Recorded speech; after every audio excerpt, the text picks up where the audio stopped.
صدر UAE شیخ محمد بن زائد ال نہیان کا دورہ پاکستان. صدر متحدہ عرب امارات دورے کے بعد وطن واپس روانہ. اعلامیہ جاری. شیخ محمد بن زائد ال نہیان اور وزیراعظم شہباز شریف کی تفصیلی ملاقات. پاک UAE کے دیرینہ برادرانہ تعلقات مزید مستحکم بنانے پر تبادلہ خیال ہوا.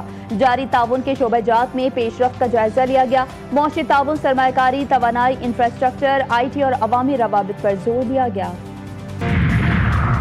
پاکستان کا برطانیہ کے قائم مقام ہائی کمشنر کو ڈیمارچ جاری. ترجمان دفتر خارجہ کے مطابق بریڈ فورڈ میں پاکستانی قونصلیٹ کے سامنے احتجاج پر ڈیمارچ جاری کیا گیا. برطانیہ میں ایک سیاسی جماعت کے آفیشیل اکاؤنٹ کو مظاہرین جمع کرنے کے لیے استعمال کیا گیا.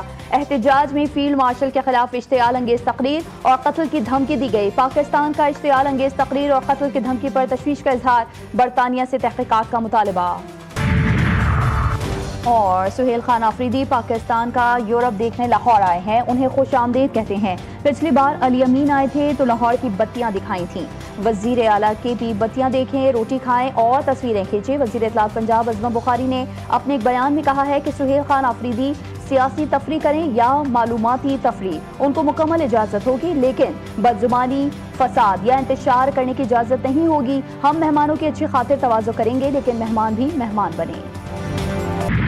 اگر عدالتی حکم کے بعد کسی نے زمینوں پر قبضے دلوائے تو نتائج کے لیے تیار رہیں. Chief justice Lahore high court justice Saliha Neelum کے سخت ریمارکس. پراپرٹی اونرشپ کے تحت دلایا گیا قبضہ واپس کرنے کا حکم. دوران سماعت چیف جسٹس عالیہ نیلم نے قبضہ حاصل کرنے والے شہری کے وکیل سے استفسار کیا کہ آپ غلط فیصلے کا دفاع کیسے کر سکتے ہیں. وکیل نے موقف اختیار کیا کہ DCs کے ماتحت قائم کمیٹیوں نے اپنے اختیار سے تجاوز کیا، جس پر چیف جسٹس نے ریمارکس کیے کہ پہلے قبضہ واپس کریں پھر مزید بات ہوگی. چیف جسٹس نے یہ بھی کہا کہ کیوں نہ کمیٹی ممبران کے خلاف کارروائی شروع کی جائے. وکیل خود تسلیم کر رہا ہے کہ DC نے اختیارات سے تجاوز کیا. اگر پٹواری وقت پر کام کرتا تو یہ معاملہ پیدا ہی نہ ہوتا.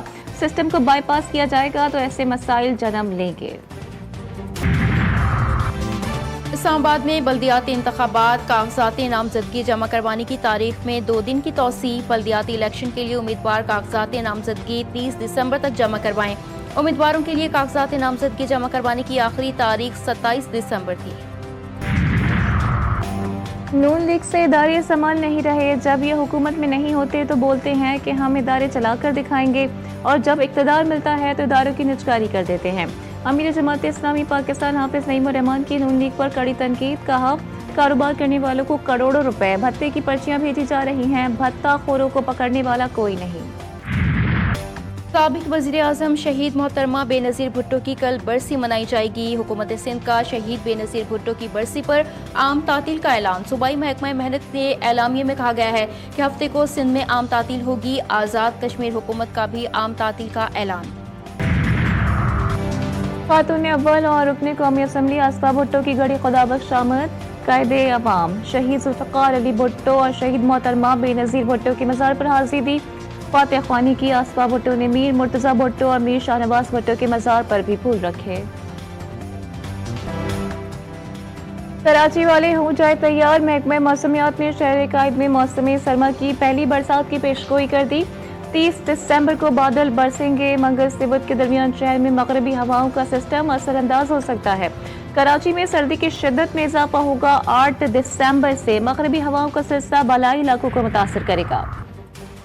ملک بھر میں سردی کی شدت برقرار. شمالی علاقوں میں پارہ نقطۂ انجماع سے نیچے گر گیا. لہکا درجہ حرارت -10، استور -6، گوپس کا -5 ریکارڈ. اسکردو، ہنزا کا لات کا -4، کالام، گلگت، کوئٹہ اور دیر میں -3 سینٹی گریڈ رہا. ملک کے بیشتر علاقوں میں موسم سرد. پنجاب اور بالائی سندھ کے میدانی اضلاع میں دھند پڑنے کا امکان. پاکستان کرکٹ بورڈ کا بڑا فیصلہ. اب کوئی کھلاڑی PCB کی اجازت کے بغیر ڈومیسٹک کرکٹ ٹورنامنٹ نہیں کھیل سکے گا.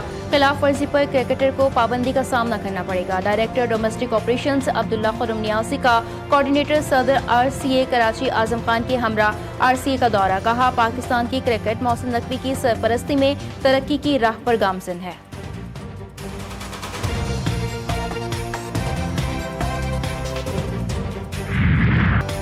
روزہ 18ویں عالمی اردو کانفرنس 2025 جشن پاکستان کا دوسرا روز. افتتاحی اجلاس میں شعراء ادیبوں نے اردو کے فکری اور تہذیبی پہلوؤں پر اظہار خیال کیا۔ آج اردو تنقید اور تحقیق کے موضوع پر گفتگو سے اردو کانفرنس کا آغاز ہوگا۔ دوسرا سیشن اردو نظم کے عنوان سے ہوگا۔ سندھی، پنجابی، پختون اور بلوچ ادب پر نشستیں بھی ہوں گی۔